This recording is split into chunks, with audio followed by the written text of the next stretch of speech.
After more than 100 years, the carburetor still has the same basic job, converting liquid fuel into a vapor, mixing that with air to create combustion.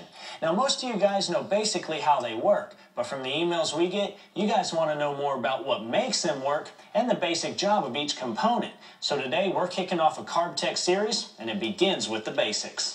One of the main questions we get is, how do I identify what carburetor I've got? Well, the answer is pretty simple. Each carburetor has a list number either on the side of the main body or on the front of the choke horn. Once you've got it, simply jump online or call the Holley tech line and they'll let you know what you got.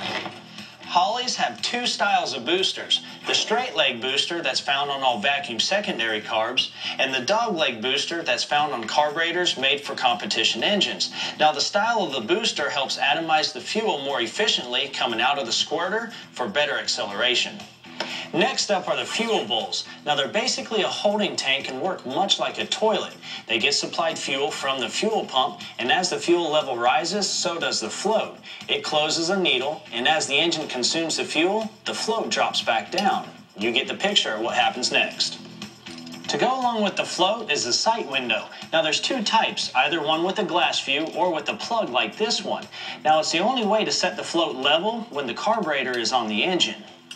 You also have to have the fuel pump on or the engine running, so make sure you have an adequate fire extinguisher handy.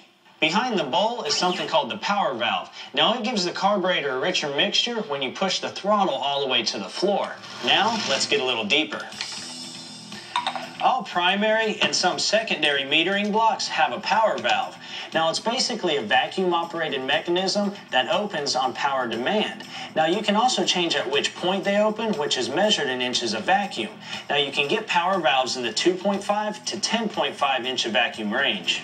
The accelerator pump is located on the bottom of the fuel bowl. Now, it's got two basic jobs. The first one is to prime the engine prior to cold starts or fresh fire-ups. Just remember, too much priming can put the engine in a flooded condition.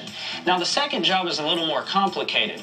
As you put the throttle in the wide open position really fast, airflow through the carburetor increases faster than the fuel flow does. So this lever, operated by the throttle linkage, and this diaphragm force more fuel into the throat of the carburetor to correct that lean condition. The main jets control the amount of fuel being introduced to the venturi. They're located in the metering block on the fuel bowl side. Now, if you look close, each jet has a number on it which represents the orifice size. They're available in sizes 40 through 100, but here's something to be aware of. Once you get to about size 66, the number on the jet and the orifice size aren't consistent, so keep that in mind. Now, the final journey for the fuel through the carburetor is to the actual throat, and that gets introduced right here through the discharge nozzle, or also referred to as the squirter. We showed you all the components that go onto the metering block. Now let's talk about the metering block itself. All the primary ones have idle adjustment screws, and here's something that's pretty unique to each carburetor. The power valve restriction channels, which are these two holes here, are sized to match the CFM rating of a particular carburetor. So the larger the carburetor, the larger those channels are going to be. Hopefully, that'll help raise your carb IQ. Now, we don't want to load you up with too much information right off the bat, so in a few weeks, we'll be back with more Carb Tech anatomy and even take care of some tuning tips. But right now, we're moving on to more horsepower.